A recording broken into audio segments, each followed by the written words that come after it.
So hi everybody and welcome back to the Unreal Engine 5 tutorial series for absolute beginners. This is video 146 and in this video I want to talk about actor components and how we can modify them and call them so that it is performant and so that we can compare this workflow to that what we already have. But before I can talk about performance and stuff like that, we have to know what actually this actor component workflow is. And I have not this introduced in this starter tutorial series, and that's why I want to talk first about this actor component system a little bit. And in fact, I want not talk about it directly. I want to show you here website. It's from Unreal Engine 4, so it's an older video which is from Epic provided, and the person here is demonstrating how you can use these components for game behavior. Of course, you can use components not only for game behavior. Only in this video he is demonstrating it for game behavior, but this demonstration is really nice, and you see what it means to work with components. And I will link this video here in the description. You can watch it. You can see it's 80 minutes long, so it's not too long, and he's really explaining it nicely. But the problem is it is in Unreal Engine 4, so if you have problems to understand something, or you want me that I should remake some parts, because in this video he is just showing the component behavior system. He is not explicitly showing all the codes what he has done step by step, but no worry, you can write them here in the comments. I will remake them and show them. And now I want to talk a little bit also about this component system, because what you should know is that this actor component system is another way of style to work with the engine, I would say. What does this mean, other way of style to work with the engine? What I mean with that is, normally you can create a blueprint class, for example, and then let's make this fast so that we can visualize it a little bit more. Normally what you do is, okay, you need a blueprint class. For example, I need this collision box here so that my character can walk in. What you can do then is right click blueprint class actor, and then you call this, for example, blueprint actor. And now what you do is, normally you open up your actor, and then you have here, like all time when it's open up, we dock this here on top, and then you have here your viewport where you can add your graphical components. You can see we have here also components, graphical components in this case, and here we have the coding section.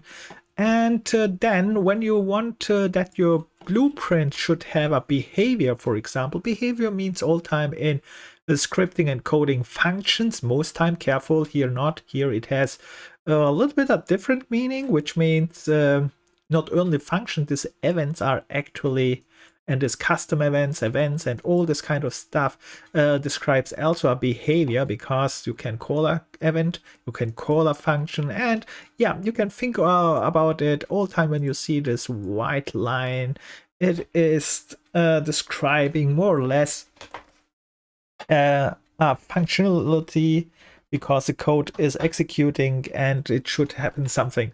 But the important part is, if you are using a blueprint, you are just trying to script all in your graph. For example, here you start with event graph. Let me open up my other blueprint. Let's delete this one fast because it's no more use. This was just for demonstration purposes. Let's open up this blueprint what we have already. For example, this one here, I open this one up. You see I have here blueprint. I have programmed all the functionality here, what I need. And normally if I want some behavior, I would go directly in the graph and make the behavior here. like you can see. And then I can start it from a collision, from event begin play, from event whatever you have here, from ticks, or you can use here functions normally. Functions, we go here to the functions as well. There are other things for which we have not talked so far, which are macros, and something like that is also possible, but they are only just helper things. But anyway, important is you are doing all this kind of scripting in your blueprint actor, and this kind of stuff, what you program here, what you script here, you are not really reusing. Of course, you can make your functions or function libraries or something like that, which you really can reuse. For example, then you can reuse blueprints, then you can reuse whatever you need if you make function libraries. I think we talked already about function libraries. I hope you know what this is. If not, no worry. It is just a library which you can reuse, and so on. And when we compare now this one to the component system, is instead of using function, for example, let's say I have here many functions, right? And all these functions here, I can put in a special blueprint for reusability. And let's say I need all this function in this blueprint class. And the point is, when I use this other system, this component system, it is similar exactly to this function system here. Why I say it is similar? Because these components are also something like one thing what you want to execute. For example, you want to execute just a function which opens the door. Then you want to execute a function which destroys the actor. Then you want make a function which shots, I don't know, a ball or something like that. And yeah, things like that. Instead of using a function, you can put all this behavior, these functions, in a actor component. And that's so the difference about actor components and functions and direct scripting, more or less. And what I mean with that is, let me show you this one as well. And why we should use this is also another question. But let me show what I mean. You can go here, for example, I don't know if I have components here already. Do I have components? Yes, I have, and I have actor components. Right, what you can do is right click, and now you go again to blueprint class, and you can see this actor components are also blueprints. Interesting. And here is this actor component. There are other scene component, but let's concentrate us on this. You click on this, you create an actor component. I call it AC, for example, underscore. And then let's say this components, like I said before, let me show you this one again. They are functions with special behaviors, but instead of using a function name, I go here and create it now, this component instead, right? So, and I said this component should, let's say, shot a ball, or let's make a destroy actor, just destroy actor. And you can see now when I open up this one, of course, I can implement this functionality inside this actor component instead of, let's say, I make here a function. Also, I call this also destroy actor. And what this function does is just destroy actor. You can see if I call this function, it will destroy this actor. Compile this, save this here, and then I go to my event graph, and anywhere after, I don't know, I overlap this component, I call this one here, and after this one I can call my function, for example, destroy actor. This is the created. This is the function version which we would normally use perhaps in a normal blueprint coding system, but when I use now this component system here, I can just make exactly the same functionality as well, but I will not go into details now because that one we will do in the next video probably, where I can set up this destroy actor as well, but I have of course then make a special setup, so I get the owner, I get so I know who I want to destroy, because here it is clear, right, when I directly use the function, the place where I want to destroy the actor, or if I don't know it, I cast it. And something like that you have to do in the actor too. You have to get the target. We talked already about who is the blueprint which we want. Of course, the actor must know as well what you want and who you want or whatever, and then it can perform an action. But this kind of stuff we'll talk probably in the next video after you watch this actor component system. Let me explain you now what the real benefit and difference is. The real difference is now this function here is, for example, directly implemented here in our blueprint, and to reuse it, actually this one you can't reuse it, because here I created a function and yeah, it is here created. You can create a special function library, which has other features which we talked already a little bit about it, and then you can reuse a function. But an actor component is itself already in a special place. An actor component means you have here configured this functionality, and now you can add this component to another blueprint, which should be an actor, because that's why it's called actor component in this case. You can add it to another actor and it will have this behavior. And in our case, I implemented here this destroy. Let's say here it says here destroy actor. Of course, this one is now not working because, like I said, you have here set up get who's this target and so on. That's why we skip this one now. But what I mean with that is, now let's say I have this actor component finished, and this actor component means if I can add to anything, for example, I add this to this blueprint here, what I have. Let's open this one up. This is the same thing what I did before. Here was the function. Instead of the function, I deleted it, and I want to use now this actor component where I have my destroy actor. Now I go here to this component section. I can add this created actor component destroy actor, and here one hint, AC underscore is not working for some reason in this case.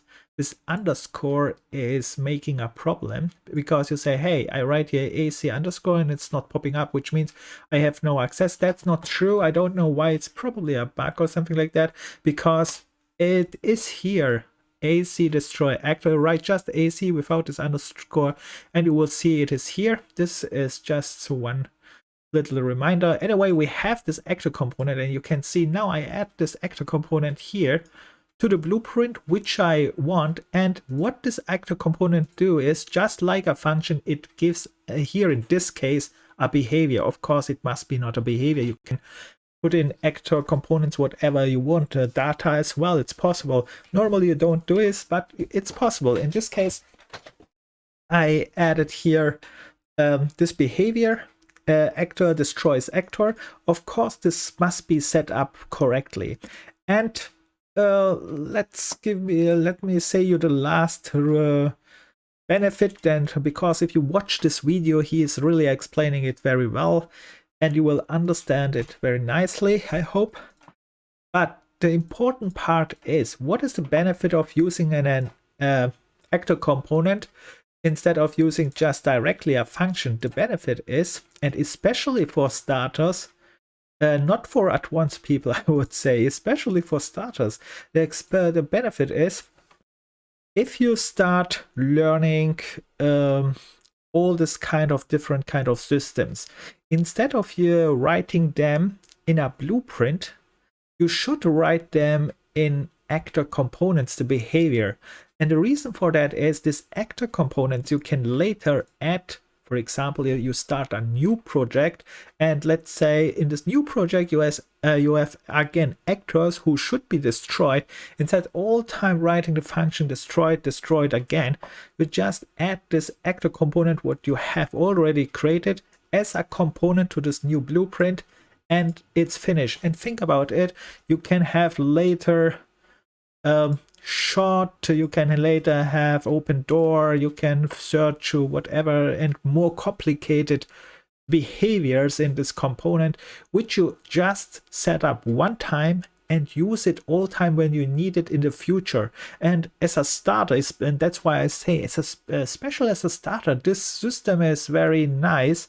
Of course, you have to learn it, but why it is nice? Because you are anyway trying out and testing this code so that you can do something in the future more useful. But if you try out and testing these codes and creating, while you are testing and trying out these codes, this actor components, you can use them in the future projects as well. So you will save a lot of time if you set this properly up, and gives you a lot of new flexibility. And the best part is, of course, you can mix it up, so you don't have just use this actor component. Like I said, here is a blueprint. You add this actor component here, but you still can use your graph. You can still make your functions.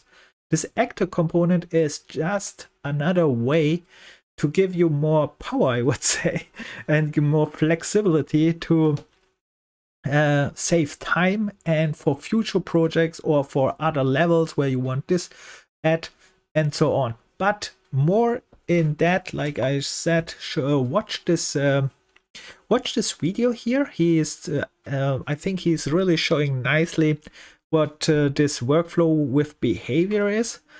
And then we will concentrate us a little bit more about how we access this components, and then we compare it to, again, to casting, interfacing, and so on in the next video. All right, with that said, I hope you learned this actor component. I personally think it's really powerful. And yeah, anyway, I stop here, watch this video, and next, yes, I think with that said, if you have any questions or any complaints like all time, write it in the comments, tips and tricks as well, and see you in the next video. Bye and good luck.